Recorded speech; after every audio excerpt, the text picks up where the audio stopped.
Plano ni US President-elect Donald Trump na gamitin ng mga sundalo sa Amerika sa pagpapatupad ng mass deportation ng mga illegal immigrants.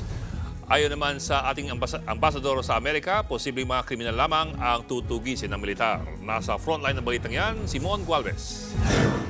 Nasa 300,000 illegal na Pilipino sa Amerika ang nanganganib ipa-deport sa Pilipinas oras na maupo si US President-elect Donald Trump.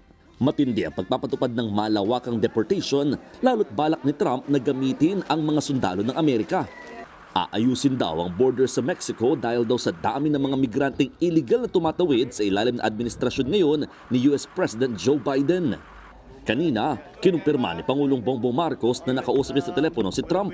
Higit 10 minuto raw tumagal ang kanilang pag-uusap na sumentro sa alyansa ng Pilipinas at Amerika. Pero hindi raw napag-usapan ang tungkol sa mass deportation. We didn't talk about that. We didn't talk about it. It was just a congratulatory call.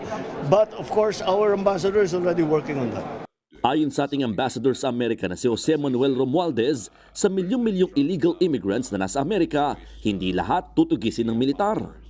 I think the top priority would be the criminals that are specifically criminal gangs that have been operating here in the United States.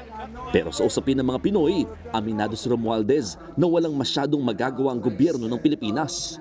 We will not be able to do anything if they don't have any legal path. It's best for them to voluntarily leave because we know for a fact that this immigration policy of President Trump is going to be a very, very strict one.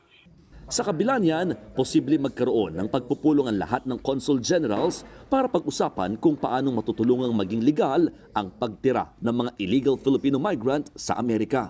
Nagbabalita mula sa Frontline, Mon Gualvez, News 5.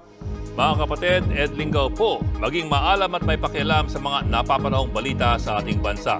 Para sa mas malalimang pagtalakay at paghimay sa mga issue at headlines, tumutok lamang at pag-subscribe sa social media pages ng News 5.